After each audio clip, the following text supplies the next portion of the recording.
নিয়ে চলে এসেছি নতুন একটা ভিডিও। তো আজকের ভিডিওটা খুবই স্পেশাল একটা নিউ আইটেম। তো আজকের আইটেমটা হলো চিকেন মশলা।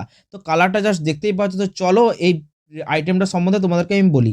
তো প্রথমে নিয়ে নিয়েছি আমরা একটা মিক্সি, তার মধ্যে নিলাম কি গোটা রসুন, আদা এবং পেঁয়াজ। এরপরে নিয়ে নিলাম আমরা কি টমেটো।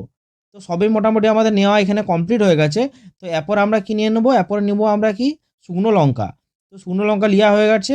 এরপর আমরা নিয়ে নেবো এটার মধ্যে গোটা কি নিয়ে নেবো, কাঁচা বাদাম। তো এটা হচ্ছে মেন এই রেসিপিটার মধ্যে কাঁচা বাদাম। ওকে, তো এগুলো নিয়ে নেওয়ার পর আমরা একটু গরম মশলা নিয়ে নিলাম। এরপর এগুলোকে পেস্ট করে নেবো। তো পেস্ট আমাদের দেখতে পাচ্ছ কমপ্লিট হয়ে গেছে এখানের মধ্যে।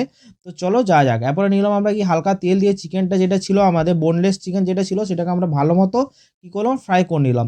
তো মোটামুটি ফ্রাই করা হয়ে গেছে আমাদের। তো এগুলো কী কী করবো আমরা এরপরে তুলে নেবো। ওকে, তো তুলে নিয়ে যাওয়ার পর এরপর আমরা দিয়ে দেবো আলু।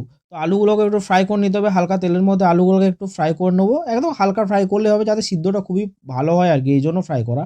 তো দেখতেই পাচ্ছ ফ্রাই করা হয়ে গেছে, আমরা এগুলো এরপরে তুলে নেবো আমরা। তারপরে দিয়ে দিলাম আমরা কি দিলাম, তেল। তো তেলের পরে দিলাম গোটা তেজপাতা, একটু পরিমাণে চিনি।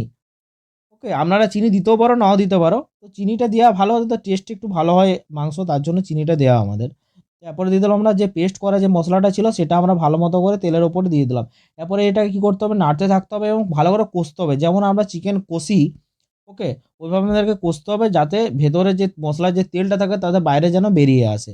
ওকে, তো ভালো মতো আমাদেরকে সেটা লক্ষ্য করে রাখতে হবে, এটা ভালো মতো করে কষে যেতে হবে। তো মোটামুটি দেখতেই পাচ্ছ আমাদের কষা কমপ্লিট হয়ে গেছে, হালকা পরিমাণে তেল বেরিয়ে এসেছে। এরপরে কি আমরা দিয়ে দিলাম অল্প পরিমাণে জিরে গুঁড়ো। ওকে, এরপরে দিলাম আমরা একটু ধনা গুঁড়ো।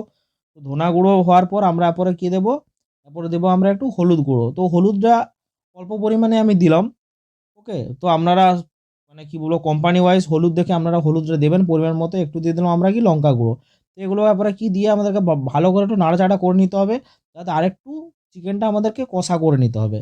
মানে চিকেনের যে গ্রেভিটা সেটা ভালো করে কষে নিতে হবে আমাদেরকে। তো মোটামুটি দেখতে পাচ্ছ আমাদের গ্রেভিটা কমপ্লিট হয়ে গেছে। এরপরে আমরা দিলাম কি চিকেন, যে আমাদের ফ্রাই করা চিকেনটা ছিল সেটাকে আমরা এই গ্রেভিটার মধ্যে দিয়ে দিলাম। এরপরে ভালো করে নাড়াচাড়া করে নিতে হবে। তারপরে দিলাম কি আমরা আলু, যে ফ্রাই করা আলুটা ছিল সেটা আমরা এটার মধ্যে দিয়ে দিলাম। তো এগুলো কী করতে হবে, ভালো করে নাড়াচাড়া করতে হবে। এরপর ভালো মতো করে এটাকে কী করতে হবে, একটু পরিমাণে অল্প অল্প করে জল দিতে হবে আপনাদেরকে, আর হালকা হালকা করে কষতে হবে। তো মোটামুটি দেখতেই পাচ্ছ আমাদের কষা রেডি। তারপরে দিয়ে দিলাম আমরা একটু মেথি পাতার একটু গুঁড়ো আমরা এর মধ্যে দিয়ে দিলাম, এবং দিলাম কি গরম মশলা। তো দেখতেই পাচ্ছ কালারটা অসাধারণ এসছে।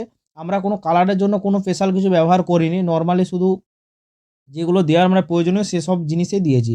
যে এক্সট্রা কিছু কালার সেগুলো আমরা ইউজ করিনি এটার মধ্যে। তো দেখতে পাচ্ছ চিকেন টোটালি আমাদের রেডি হয়ে গেছে। তো রেসিপিটা কেমন লেগে থাকে জানিও। লাইক